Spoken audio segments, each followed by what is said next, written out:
దిగంబరా దిగంబరా దత్తావధూత. ప్రతిరోజు కూడా శ్రీపాద శ్రీవల్లభుల వారు కృష్ణానదిలో స్నానం చేయటానికి వెళ్ళి స్నానం చేసి వస్తూ ఉండేవారు. ఆయన స్నానం చేసి వెనుదిరిగి వస్తూ ఉన్న సమయంలో ఒక రజకుడు వారి వెంటనే ఉండి వారి వస్త్రాలను, అంటే స్వామి యొక్క వస్త్రాలను ఉతికి శుభ్రపరిచి స్వామికి నమస్కారం చేస్తూ భక్తితో సేవ చేసుకునేవాడు. ప్రతిరోజు ఇది జరుగుతోంది. స్వామివారు ప్రతిరోజు కూడా, అంటే అతనితో అన్న మాట చూడండి, మరు జన్మలో నువ్వు రాజు అవుతావులేరా అని రాజరికాన్నే బహుమతిగా నీకిస్తాను అని చెప్పారు స్వామి. ఇది సామాన్యమైన అనుభవం కాదు, నిజంగా ఒళ్ళు గగురుపాటయ్యే అనుభవం. ఆ నదిలో విహరించటానికి ఒక మహమ్మదీయ రాజు వచ్చాడు. అదే సమయంలో ఆ రాజుని రజకుడు చూడటం, మనసులో అతనికి భావన కలిగింది. సంకల్పం అంటే ఇదే బలమైన సంకల్పం. చూడండి, నాకు కూడా ఇటువంటి రాజవైభవము నాకు కలిగితే భలే ఉంటుంది కదా, ఎంత బాగుందో అని మనసులో అనుకున్నాడు. అది గ్రహించిన స్వామి మరుసటి జన్మమున, చాలా అద్భుతమైన అనుభవం, మరల వినండి.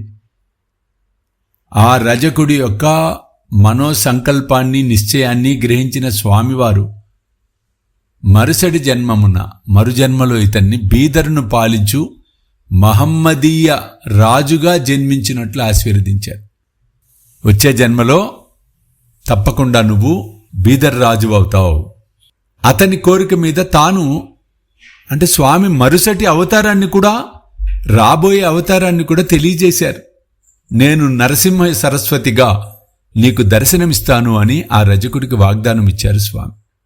ఇట్లాంటి మహత్యాలను ఎన్నో చేసిన శ్రీపాద శ్రీవల్లభ స్వామివారు ఆశ్వీజ బహుళ ద్వాదశి నాడు హస్తా నక్షత్రమందున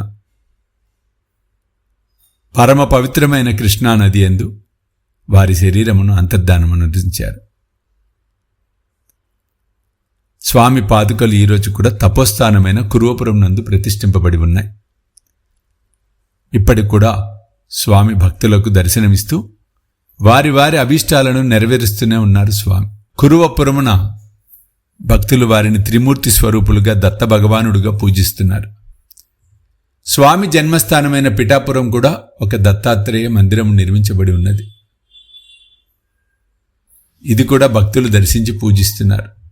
మహాక్షేత్రం శ్రీపాద శ్రీవల్లభ మహాసంస్థానం కూడా ఉంది అక్కడ.